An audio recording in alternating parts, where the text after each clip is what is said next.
Le doy nuevamente la bienvenida al webinar titulado Aplicaciones de los diagramas de zona de predominio para comprender condiciones químicas en diferentes métodos.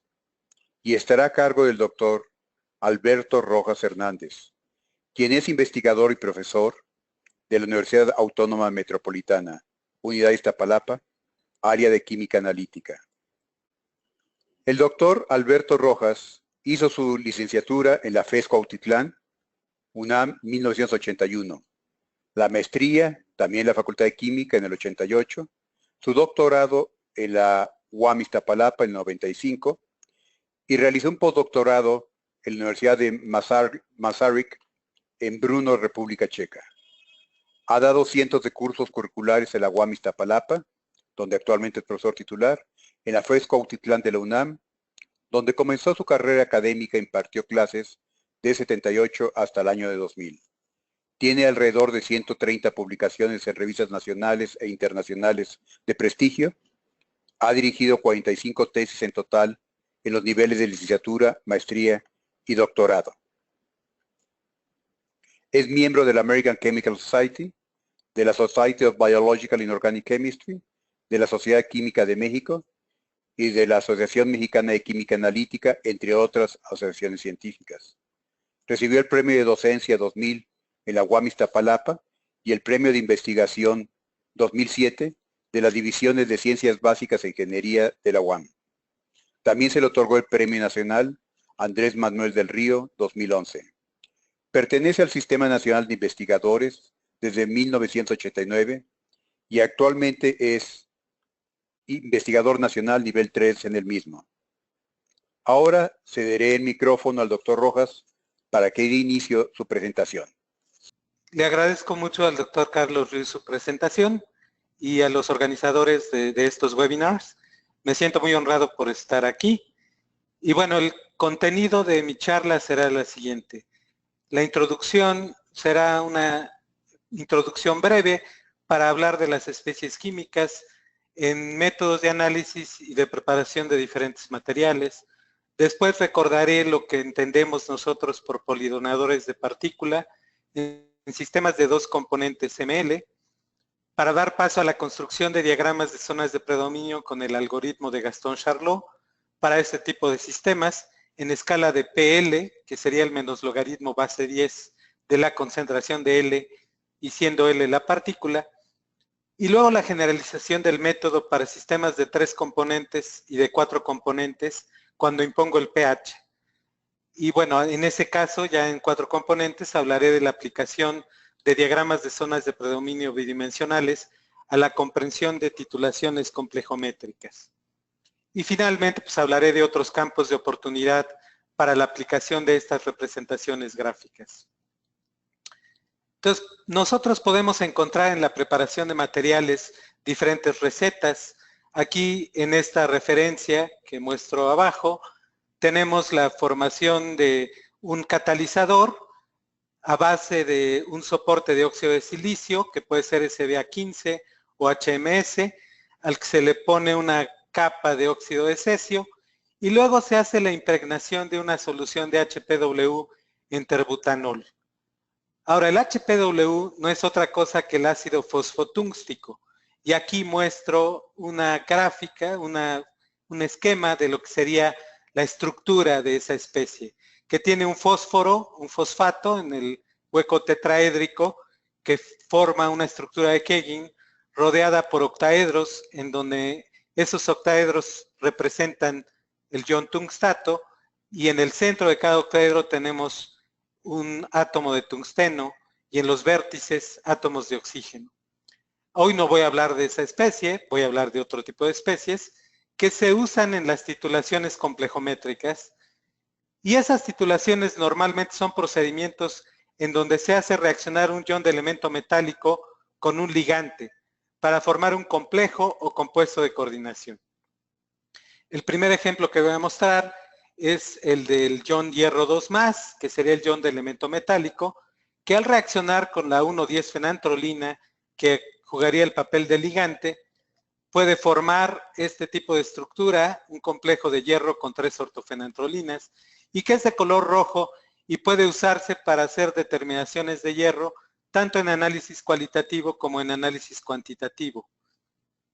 Sin embargo, cuando se habla de titulaciones complejométricas, uno de los ligantes más comúnmente utilizados es el EDTA, el ácido etilendiamino tetracético, cuya fórmula desarrollada muestra aquí. Y bueno, por ejemplo, con el ion cobre 2+, podría formar una estructura de este tipo. Ese complejo da un color azul a las soluciones en que se forman. Ahora, en las valoraciones complejométricas con EDTA, también es común llevar a cabo el procedimiento a pH impuesto con un buffer y utilizando un indicador metalocrómico, o sea, un indicador, una sustancia que cambia de color por la presencia de metales en diferentes concentraciones. Y esto permite detectar el punto de equivalencia. Esto normalmente se presenta en recetas, como la que estoy mostrando aquí, en donde el sulfato cúprico reaccionaría con el EDTA y se pondría el pH del sistema, se impondría con un amortiguador de ácido acético acetato y le añadiríamos unas gotas del indicador PAN, piridil azol naftol. Y entonces se haría la titulación hasta vide de color de la solución de morado a verde. Ahora, ¿por qué se debe imponer el pH, como dice la receta? Y otra pregunta que nos podemos hacer es si el buffer, en este caso el ácido acético o el ion acetato, no tiene ningún efecto sobre la reacción de complejación. Y también podríamos preguntarnos cómo es que funcionan los indicadores metalocrómicos. Entonces, bueno, lo que llamamos sistemas polidonadores de la partícula son de este tipo, en general.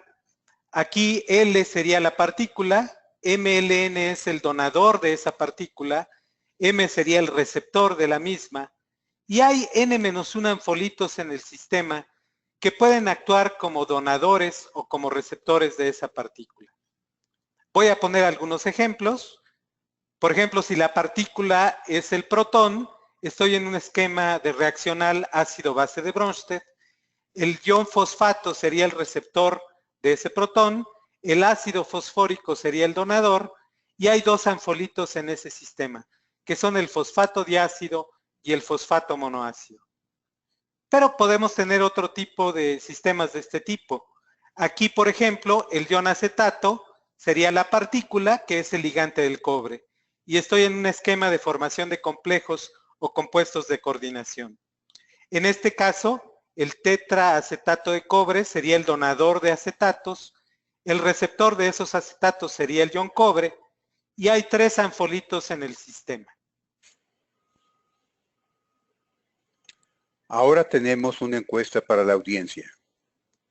En el sistema ácido-base de las especies del EDTA, H4Y, H43, Y-, H2, Y2-, HY3-, Y4-, H+.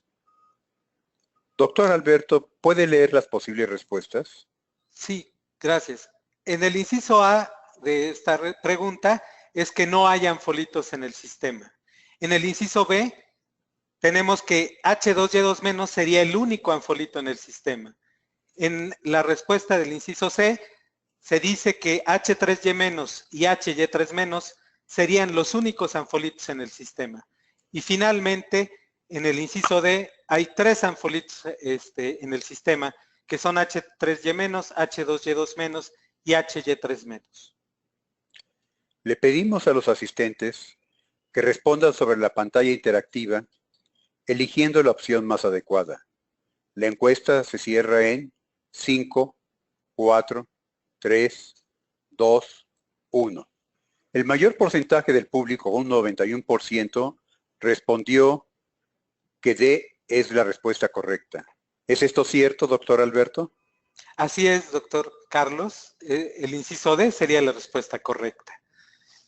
Ahora, en el método de Gastón Charlot se encuentra un principio muy importante y dice así: basta que uno de los equilibrios de dismutación de un anfolito tenga una constante de equilibrio mayor o igual que 1 o su valor logarítmico mayor o igual que 0 para que ese anfolito no pueda predominar. Voy a poner el caso general del sistema bidonador de partícula L, donde se pueden formar dos complejos, ML y ML2, Y también existe un equilibrio de dismutación del anfolito. Y bueno, tiene asociada su constante de equilibrio. Con esa información nosotros podemos construir diagramas de distribución, que son fracciones de especies en función del P de partícula, y vemos estos casos. Este sería el caso límite, el caso central, y podemos tener un caso donde no se puede formar el anfolito prácticamente, y en otro donde puede llegar a predominar casi al 100%. De acuerdo al método de Charlot, eso se explica a través del equilibrio de dismutación. Si la constante del equilibrio de dismutación es mayor o igual que 1, el anfolito no puede predominar.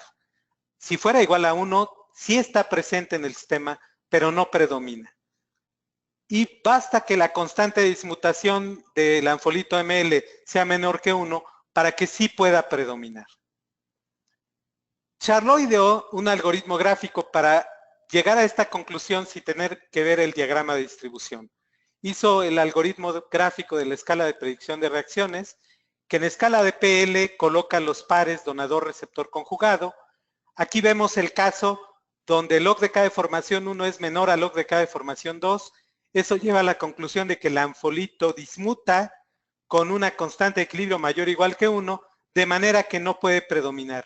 Y me lleva a este diagrama de distribución. A este diagrama de zonas de predominio. En cambio, si tengo la disposición de los pares al revés, de manera que el logaritmo de K de formación 1 es mayor al logaritmo de K de formación 2, entonces ahora la constante del equilibrio de dismutación es menor que 1 y el anfolito sí puede predominar. Entonces vemos el caso, por ejemplo, del cobre acetato, del que hablé hace rato. Aquí se tiene el orden estadísticamente esperado para los logaritmos de las constantes de formación, de manera que el log de K de formación 1 es mayor al log de K de formación 2, esta es mayor al log de K de formación 3 y a su vez esta es mayor al log de K de formación 4, de manera que los tres anfolitos pueden predominar. En el algoritmo de Charlot, los equilibrios de dismutación representados en la escala dicen que sus constantes de equilibrio son menores que 1, de manera que todos ellos pueden predominar. Pero no siempre es así en el caso de los compuestos de coordinación. Aquí muestro el caso del sistema de manganeso oxalato, donde el anfolito de estequiometría 1 a 1 no puede predominar, en tanto que el de estequiometría 1 a 2 sí puede predominar.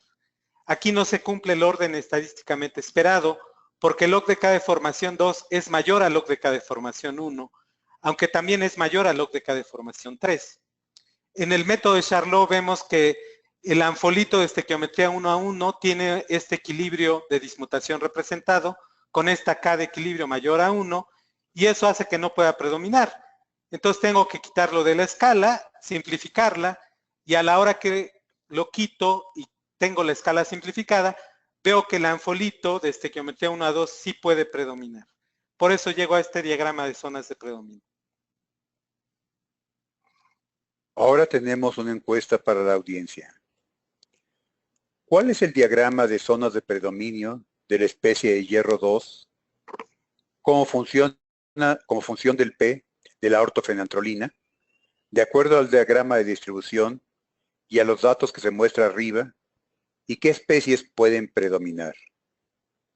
Doctor Alberto, ¿nos podría decir cuáles son las posibles respuestas? Sí, doctor Carlos. En el inciso A tengo un diagrama de zonas de predominio donde todas las especies podrían predominar. En el inciso B tengo un diagrama de zonas de predominio donde solamente el donador y el receptor del sistema pueden predominar. En el inciso C tengo el caso donde además del donador y el receptor del sistema podría predominar el anfolito de estequiometría 1 a 2. Y finalmente en el inciso D, otro caso donde tengo un diagrama de zonas de predominio donde el donador y el receptor podrían predominar, también podría hacerlo el complejo de estequiometría 1 a 1. Le pedimos a los asistentes que respondan sobre la pantalla interactiva, eligiendo la opción más adecuada. La encuesta se cierra en 5, 4, 3, 2, 1. El mayor porcentaje de la audiencia, con un 82%, dice que la respuesta B, solo el donador y el receptor, es la correcta. ¿Es esto acertado, doctor Alberto? Sí, efectivamente, vemos en el diagrama de distribución que esto es así. Y bueno, quisiera ahondar un poquito más sobre este sistema. Veo que el orden estadísticamente esperado para los log de K de formación tampoco se cumple. El log de K de formación 3 es mayor al log de K de formación 1 y también mayor al log de K de formación 2. En la escala de predicción de reacciones de Charlot, veo que el anfolito 1A2 no puede predominar porque su constante de dismutación aquí representada sería mayor que 1. Lo tengo que quitar de la escala, simplifico la escala y veo que ahora el anfolito de estequiometría 1A1 que tiene representada esta dismutación también muestra una constante de dismutación mayor o igual que 1, por lo que tampoco puede predominar. Y al simplificar la escala ya no hay anfolitos, por lo tanto el diagrama de zonas de predominio es como dijo la mayor parte del público que nos está escuchando. ¿Por qué es conveniente imponer el pH en diferentes sistemas? Si ustedes recuerdan, el sistema de cobre con EDTA, decíamos que se impone un pH de 5 con amortiguador de acético acetato. Una de las razones importantes para esto es que la imposición del pH permite controlar diferentes aspectos de los procesos que pueden ser bioquímicos, industriales o fisicoquímicos. Esto lleva a la conclusión de que en sistemas donde hay la formación de compuestos de coordinación o en sistemas donde hay intercambio de electrones que llamamos sistemas redox, se deba considerar a los sistemas como de 3 o más componentes. En los libros de química analítica sería común pensar entonces en titular iones de elementos metálicos con EDTA. Y aquí estoy haciendo una representación de una formación de un complejo metal EDTA con su log de K de formación. Si veo el caso del cobre, el log de K de formación de este tipo sería 18.8. Sin embargo, el proceso de titulación depende del pH, porque el ion cobre puede hidroxilarse, el EDTA puede protonarse y el complejo cobre EDTA puede protonarse también e hidroxilarse. En mi tesis de doctorado, yo establecí un método que llamo de especies y equilibrios generalizados, en donde se definen especies generalizadas y equilibrios generalizados. Y estos equilibrios generalizados se pueden describir igual que los equilibrios químicos simples a través de constantes condicionales que siguen una ley de acción de masas y que solo dependen del pH impuesto. Una forma aproximada de definir las especies generalizadas es a través de las especies predominantes. Y los equilibrios generalizados se pueden definir aproximadamente a partir de equilibrios representativos, formados por especies predominantes. Yo puedo definir para estos equilibrios representativos una constante condicional a través de la ley de acción de masas por asociación de la constante de equilibrio con la concentración de la especie amortiguada. Así, en el caso del cobre con EDTA, el cobre generalizado Cu' estaría definido por este diagrama de zonas de predominio en forma aproximada. El EDTA generalizado tendría su diagrama de zonas de predominio correspondiente y el complejo de cobre EDTA generalizado también tendría un diagrama de zonas de predominio correspondiente. A pH 5 predominarían el cobre 2+, el H2Y2- y el CuY2-. De manera que el equilibrio generalizado, que representaríamos con la interacción de estas especies primadas, y a pH impuesto de 5 nosotros podríamos definir para Cu' en forma aproximada que es cobre 2+, para Y' H2Y2- y para Cuy' Cuy2-. Construyo el equilibrio representativo de este equilibrio generalizado, lo balanceo, ya que está bien balanceado, a partir de su ley de acción de masas, defino la constante condicional. Y esa constante condicional la puedo expresar también en forma logarítmica. Para saber qué tan cuantitativa es la reacción, o sea, qué tanto avanza hacia los productos, sería necesario calcular el valor de la constante condicional al pH impuesto. Eso lo puedo hacer sumando equilibrios y log de K, y luego a través de la definición de log de K condicional, al pH impuesto obtener el valor. Veo que en lugar de tener una log de K de 18.8, log de K condicional es 12.3. O sea, el complejo formado no sería tan estable. Ahora tenemos una encuesta para la audiencia. De acuerdo a los diagramas de las zonas de predominio mostrados arriba, Seleccionar el equilibrio representativo de la titulación de cobre 2 con EDTA a un pH impuesto de 8.1. Doctor Alberto, ¿puede por favor leer las posibles respuestas? Sí, claro.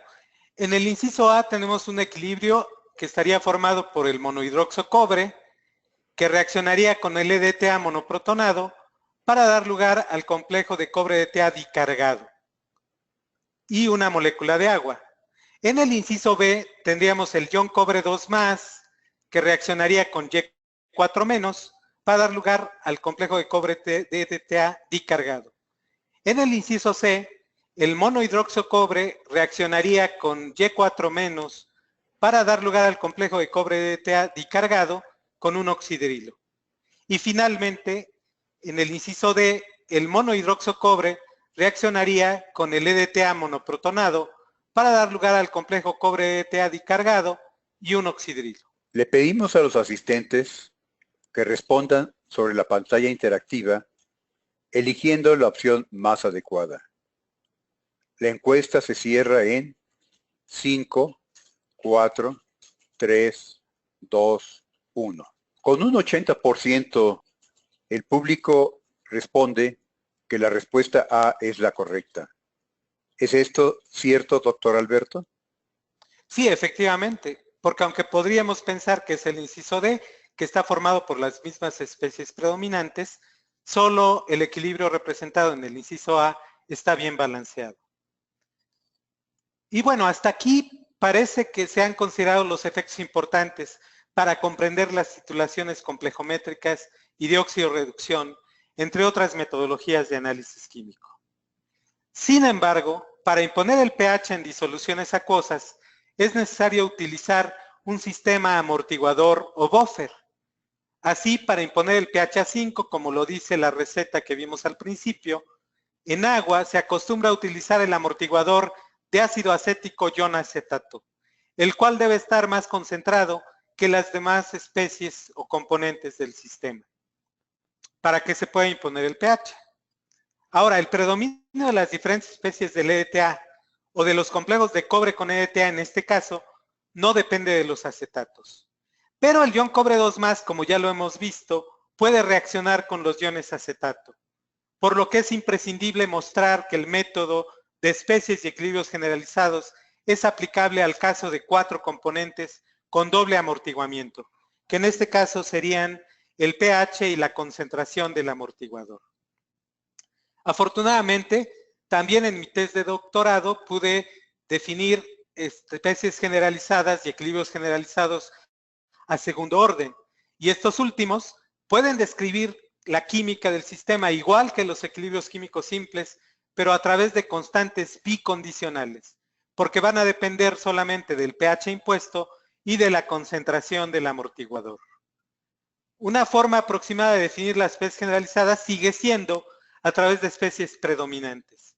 Y entonces los equilibrios generalizados a segundo orden también se definirían a través de equilibrios representativos formados por especies predominantes, definiendo su constante bicondicional a través de su ley de acción de masas por asociación de la constante de equilibrio con las concentraciones de la especie amortiguada y del amortiguador.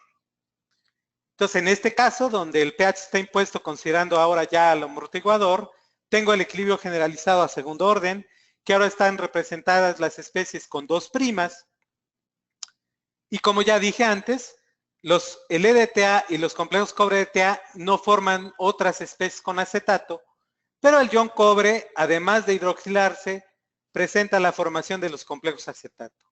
Usando el algoritmo de Charlot, podemos nosotros construir los diagramas de zonas de predominio, pero ahora son de 2 dimensiones, que representan pH o' en función de pH, el predominio de las diferentes especies generalizadas a segundo orden en ese espacio. Entonces, nosotros podemos ver cuáles son las especies predominantes en cada uno de estos diagramas y ver cuál sería entonces el equilibrio representativo. Ahora tenemos una encuesta para la audiencia. ¿Cuál es el equilibrio representativo para el equilibrio de formación generalizado? CUV', que reacciona con YV', para dar el complejo CuY' a pH 5 y PaCO' igual a 0.6, de acuerdo a los diagramas de zona de predominio que se muestran arriba. Doctor Alberto, ¿nos podría indicar las posibles respuestas? Sí, claro. En el inciso A vemos que sería cobre 2 más Y4 menos para dar lugar al complejo cobre DTA dicargado. En el inciso B dice el equilibrio que sería bisacetato de cobre con el EDTA diprotonado para dar lugar al complejo de cobre EDTA dicargado. En el inciso C dice también que es el bisacetato de cobre que reaccionaría con el EDTA diprotonado para dar lugar al complejo de cobre EDTA dicargado, considerando además el balance 2 hidronios y 2 iones acetato. Finalmente, en el inciso D, dice que sería el equilibrio representativo el de bisacetato de cobre más el EDTA diprotonado para dar lugar al complejo de cobre EDTA dicargado y 2 moléculas de ácido acético. Le pedimos a los asistentes que respondan sobre la pantalla interactiva, eligiendo la opción más adecuada. La encuesta se cierra en 5, 4, 3, 2, 1. El mayor porcentaje, con un 75%, indica que es la respuesta C. ¿Es esto correcto, doctor Alberto? Sí, efectivamente esa es la respuesta correcta, porque aunque podríamos pensar que es la del inciso D o la del inciso D o la del inciso B, la única que tiene el balance correcto de todos los elementos es justamente la del inciso C. Y bueno, para ese equilibrio generalizado entonces tengo este equilibrio representativo por las condiciones impuestas. Puedo construir el log de K de ese equilibrio con el algoritmo que viene en los libros de química general y luego puedo calcular el log de K bicondicional de acuerdo a su definición. Y entonces nos daría ahora un log de K bicondicional de 10.1, ya considerando ahora sí el efecto del amortiguador. Ya con esa información nosotros podemos hacer uso de las herramientas del método de Charlot para decir cuál es la reacción que va a tener lugar cuando valoro nitrato cúprico con EDTA disódico en las condiciones impuestas. Puedo hacer un esquema reaccional, puedo hacer también una tabla de variación de cantidades de sustancia y llegar finalmente a la curva de valoración, que son como las curvas de pH en función de volumen, pero aquí es de PCU' en función de volumen. Y esta curva de PCU' en función de volumen de DT agregado me permitiría elegir un indicador coloreado que fuera adecuado para detectar el punto de equivalencia que está aquí. Está reportado que en estas condiciones impuestas de pH con amortiguador de ácido acético y acetato puede usarse como indicador el 1,2-piridilazol 2-naftol, como decía la receta. Esa sustancia tiene esta fórmula desarrollada, tomada del libro de Anders Ringbaum, Formación de complejos en química analítica, y además nos da otra información adicional.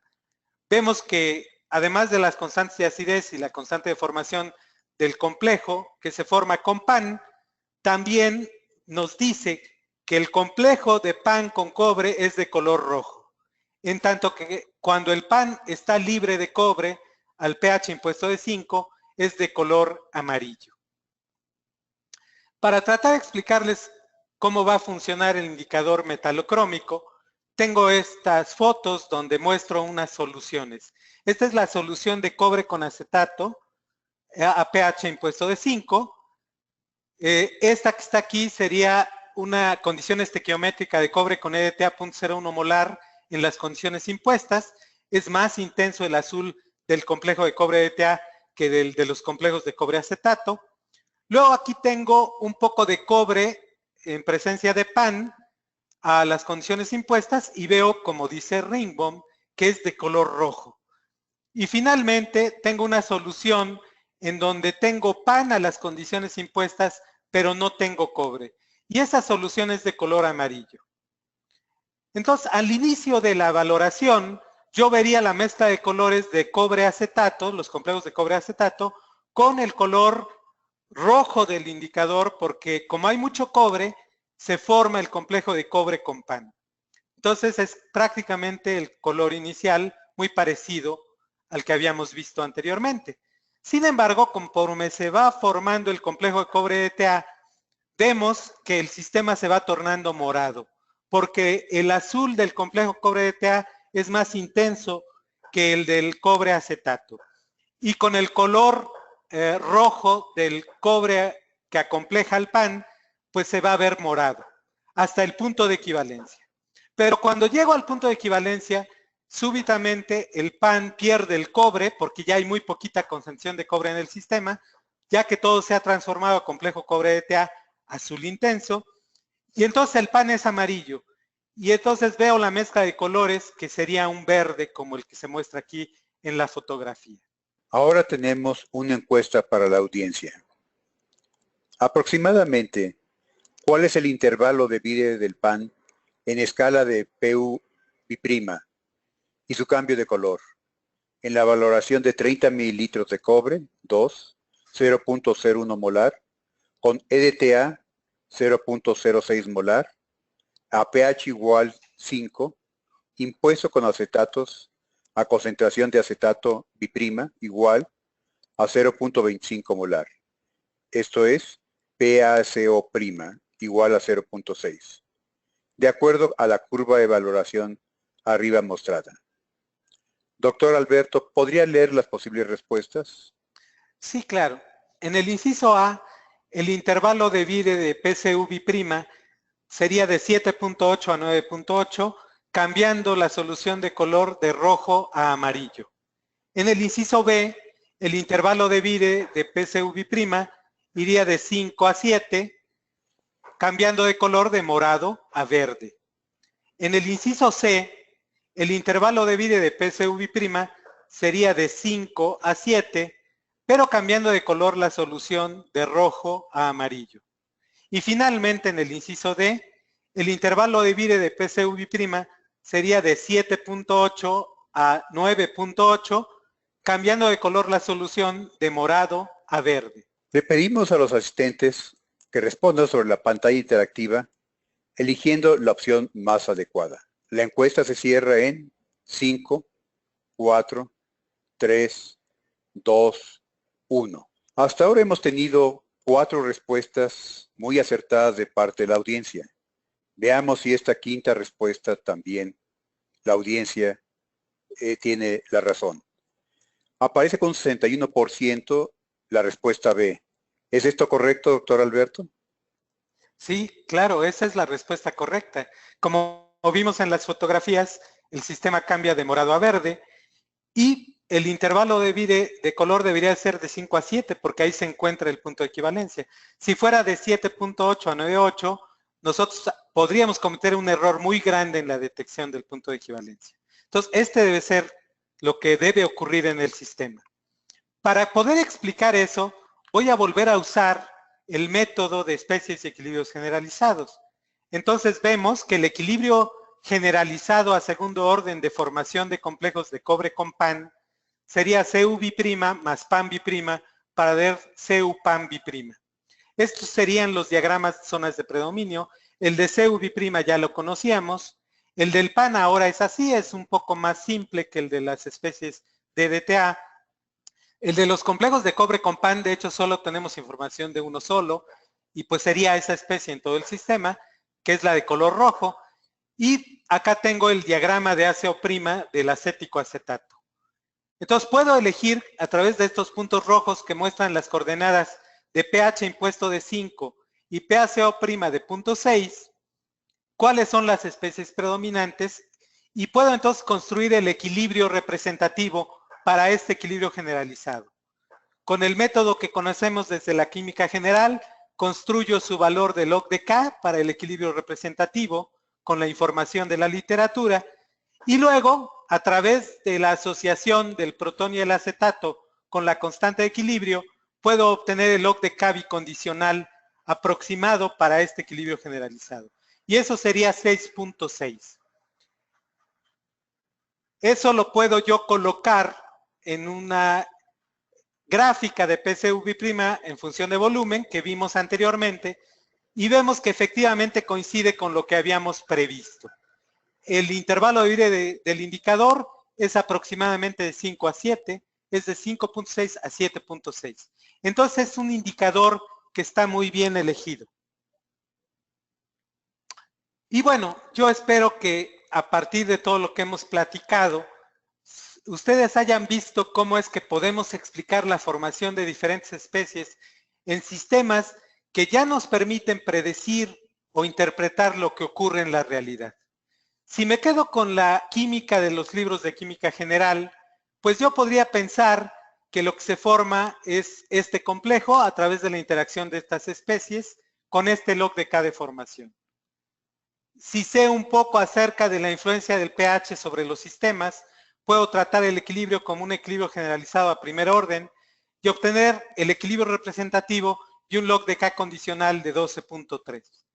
Pero el sistema que más se acerca a explicar lo que observamos en la realidad sería en este caso un sistema que considera los dos efectos, el de pH y del amortiguador. Esos efectos están representados en el equilibrio representativo del equilibrio generalizado y entonces el log de K bicondicional me da una mejor idea de cómo es que va a funcionar la reacción de valoración de cobre con EDTA y, como vimos también, seleccionar un indicador coloreado adecuado. A continuación, damos inicio a la sesión de preguntas para el panelista. La primera pregunta que tenemos ¿es posible obtener un ejemplar impreso o en línea de la tesis de doctorado del doctor Rojas? Sí, sí, claro, está asequible para cualquiera. Hay que entrar a la página de la UAM Iztapalapa, de ahí a la de la biblioteca, y ahí hay un apartado que se llama Tesis WAMI, y esas tesis buscan mi nombre en las tesis de doctorado de química y pueden hacerse de un ejemplar de mi tesis de doctorado. Muchas gracias. La segunda pregunta es, se mencionó una titulación de cobre 2+ a un pH 5. ¿El EDTA puede acomplejar adecuadamente a ese valor de pH estando protonado? Sí, de hecho, pierde un poco la estabilidad del complejo que si lo hiciéramos a pH más alto. Pero a pesar de todo, la formación del complejo cobre-EDTA es suficiente para que sea una reacción cuantitativa. Y de hecho vimos la forma de la curva sigmoide de valoración PCV' en función de volumen a las condiciones impuestas y es pues para una reacción cuantitativa. Tan cuantitativa que puedo elegir un indicador coloreado para detectar ese punto de equivalencia con un error del orden del 2%. Ok, muchas gracias. La tercera pregunta es, Brisa Verastegui pregunta, doctor Alberto, yo trabajo con un buffer de fosfatos a pH 7 para hacer pruebas in vitro. ¿Cuánto tiempo de vida tiene mi buffer? Es decir, ¿cuánto tiempo me dura para hacer pruebas antes de tener que preparar otro? Lo guardo en el refrigerador del laboratorio. Sí, de hecho debe guardarse en el refrigerador porque si no dura menos. Pero realmente el tiempo de vida de un buffer de fosfatos no es muy grande porque empieza a surgir una serie de seres vivos en el medio, lo toman como medio de cultivo. Entonces yo me imagino que dura unos cuantos días, 2 o 3 días, aunque se mantenga en el refrigerador. Esto hay que considerarlo para no preparar una cantidad excesiva del buffer que a final de cuentas vamos a tener que desechar. Muchas gracias, doctor Alberto. La cuarta pregunta es, ¿cuándo usar el modelo con coeficientes alfa de Ringbum? Bueno, de hecho lo que les mostré en mi charla fue una forma aproximada, muy intuitiva, que nos permite obtener valores razonables, pero son aproximaciones de las constantes condicionales que estamos calculando o bicondicionales. Si quiero tener un poco de mayor precisión, puedo usar los coeficientes de complejación. Ahora, Ringbum fue el que diseñó esa estrategia y funciona bien, pero nosotros en el método de especie y equilibrios generalizados tenemos en cuenta la formación de especies ternarias, como las de cobre DTA con oxidrilo, ¿no? Pero, por ejemplo, podríamos pensar en una especie cuaternaria, cobre DTA, oxidrilo, acetato. No existe información en la literatura acerca de ella, pero para otras especies sí existe, otros iones que no sean cobre. Entonces, los coeficientes de complejación también se pueden generalizar, y en mi tesis de doctorado muestro cómo la estructura de coeficientes de complejación a segundo orden, bicondicionales, tienen una estructura multiplicativa cuando se forman estas especies cuaternarias o las especies ternarias en algunos casos. Ahora, es mucho más rápido programar cuando lo hacemos con coeficientes de complejación, en una hoja de cálculo o hacer un programa que lo haga. Yo no lo he hecho, ojalá algún día alguien lo haga. Bueno, alguien lo hizo en Cuautitlán hace mucho tiempo, pero no se le dio mucha difusión y se comercializó. No es que lo quiera comercializar, pero sí sería bueno tener un programa que pudiera generar esas representaciones gráficas bidimensionales o multidimensionales, ¿no? El programa Medusa de los suecos puede hacer algo similar y bueno, con el programa Medusa podemos ahorrarnos trabajo usando el algoritmo de los suecos para generar estas representaciones gráficas. De hecho, la del CUBI' que mostré está hecha con el programa Medusa, aunque tendría que explicarles cómo hacerlo. Muchas gracias, doctor Alberto, por tan clara respuesta. ¿Cómo se elige el indicador metalocrómico? Bueno, para elegir el indicador metalocrómico hay que tener la curva de valoración de PM' en función del volumen de DTA o del ligante que uno esté usando. Primero, tiene que ser una reacción cuantitativa, entonces uno tiene que ver una sigmoide como las que mostré para PCUBI' en función del volumen. Luego está el intervalo de Vire de color, que debe en principio tener contenido el valor de PCUBI' del punto de equivalencia. Si el intervalo de Vire de color contiene al PCUBI' del punto de equivalencia y la variación brusca de la sigmoide es del orden de 4 unidades, pues hay que buscar ahora un indicador metalocrómico que cambie de color en forma contrastante y que se aproxime a ese intervalo de Vire teórico, como el que mostramos en la pregunta.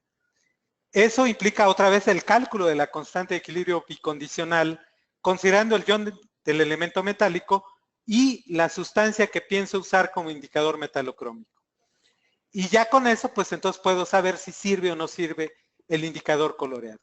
Hay que hacer el estudio de las especies generalizadas, posiblemente por equilibrios representativos, tanto para el acomplejante del ion de elemento metálico como para el indicador metalocrómico. Muchas gracias, doctor. Una pregunta adicional dice, ¿cómo obtuvo los valores de PU cobre del intervalo de Vire del indicador PAN? Ah, bueno, el intervalo de Vire, en principio, como en el caso de los indicadores ácido-base, uno determina en el indicador ácido-base el valor del pKa o sabe cuál es el pKa del indicador. Entonces construye un intervalo de Vire que va de pKa menos 1 al valor de pKa más 1. Es un intervalo de Vire de 2 unidades. Lo mismo se hace de acuerdo al libro de Ringbaum con el indicador metalocrómico. Entonces tenía yo el valor del log de K bicondicional ya calculado, que era 6.6. Entonces en principio el intervalo de Vire de color sería de 5.6 a 7.6. Esa es en primera aproximación. Luego hay otros aspectos, ya es más complicado, hay que hacerlo en el laboratorio y ver qué tanto coincide. Porque los ojos de los seres humanos no perciben igual los colores, ¿no? Uno percibe más los verdes que los amarillos. Entonces uno necesita más puntos amarillos en un blanco que puntos verdes para ver el color amarillo. Y esto pues ya es un efecto más complicado de calcular. Por eso no lo calculamos. Pero así lo hice, ¿no? El log de K bicondicional menos 1 al log de K bicondicional más 1. Muchas gracias, doctor.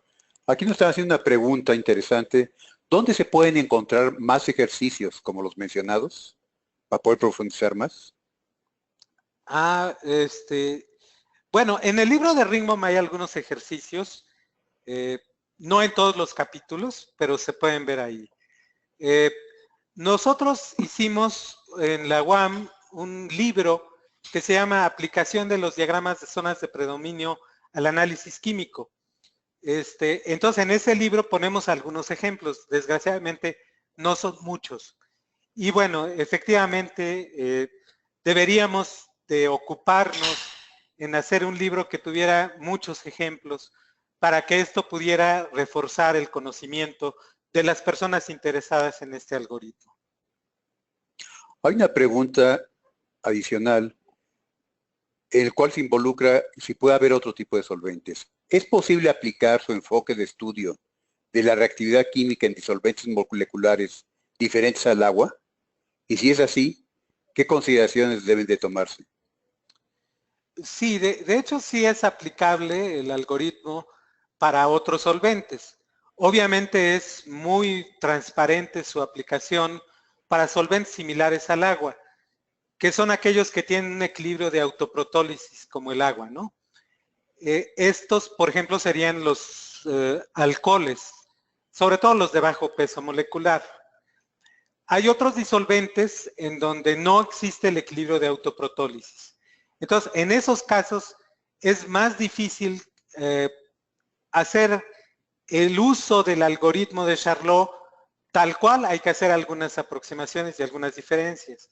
Por ejemplo, en etanol o en ácido acético glacial hay que incorporar la presencia de especies que se conocen como pares iónicos o cúmulos iónicos que en agua no se pueden formar porque se disocian los iones, ¿no?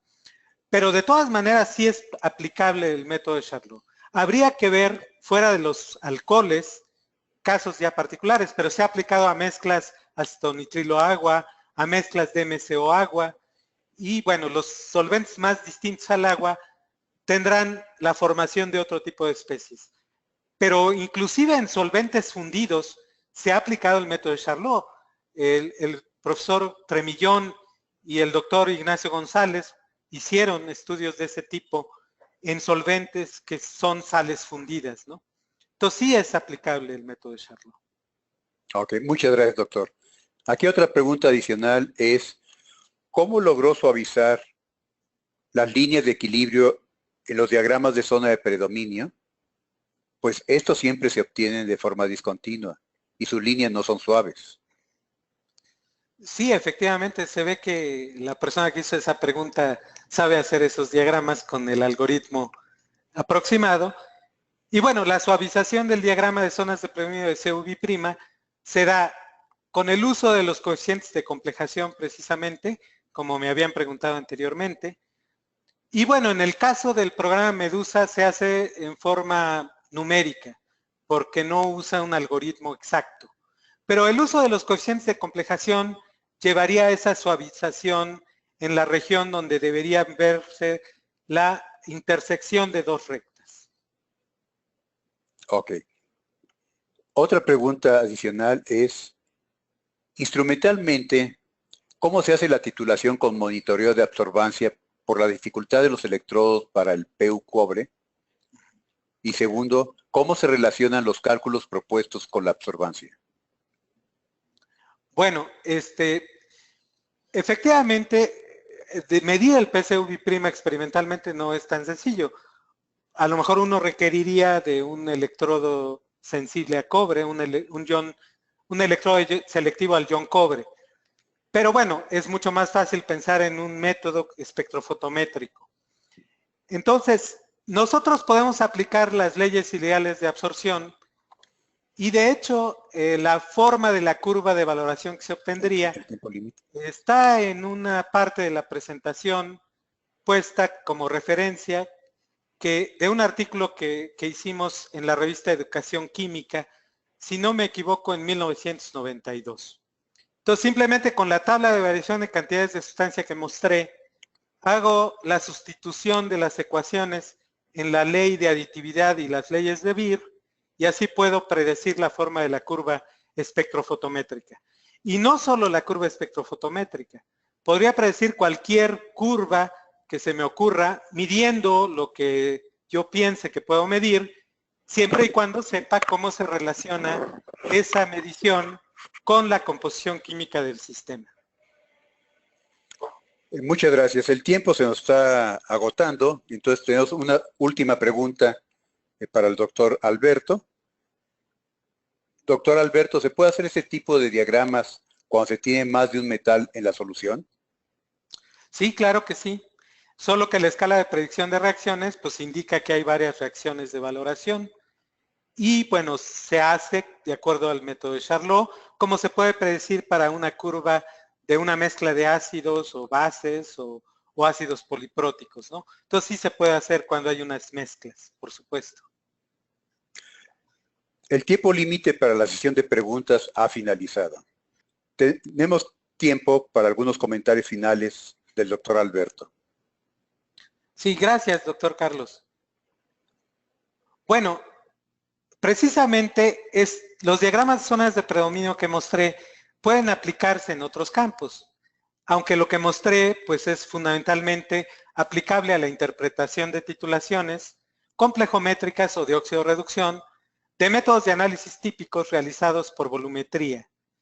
Estas técnicas se pueden encontrar en métodos estándares y oficiales del análisis químico, como la Farmacopea Nacional de los Estados Unidos Mexicanos, la USP, o sea, la Farmacopea de los Estados Unidos de América, la British Pharmacopeia, el Standard Methods para aguas, por ejemplo, o el ASTM, el AOAC que es el de los químicos analíticos de Estados Unidos, pero puede aplicarse a la interpretación y diseño en la fabricación de materiales, como los que mostré muy al principio de la plática, catalizadores y fármacos, ¿no? O sea que la fabricación de estas cosas también se puede predecir o se puede interpretar a través de estos métodos gráficos. Finalmente, yo pienso que la enseñanza de la química analítica contemporánea no puede darse en una forma memorística o meramente técnica. Aún en el caso de los sofisticados métodos de análisis instrumental que se practican en la actualidad, nosotros necesitamos saber acerca de la preparación de muestras, las condiciones de operación de los sistemas que requiero preparar para esas mediciones, y esto necesita la comprensión, interpretación y diseño que tienen que hacer químicos que sepan química, ¿no? Y pues yo espero que esto les haya gustado y les haya interesado. Agradezco a la Sociedad Química de México el haberme invitado a dar esta charla en un foro tan importante como el que se han convertido estos webinars. Muchas gracias. Así llegamos al final de este webinar, agradeciendo la participación del doctor Alberto Rojas y agradecemos la atención del público. Finalmente, los invitamos a que se mantengan pendientes de nuestros próximos eventos a través de nuestra página web y redes sociales. Hasta la próxima y muchas gracias.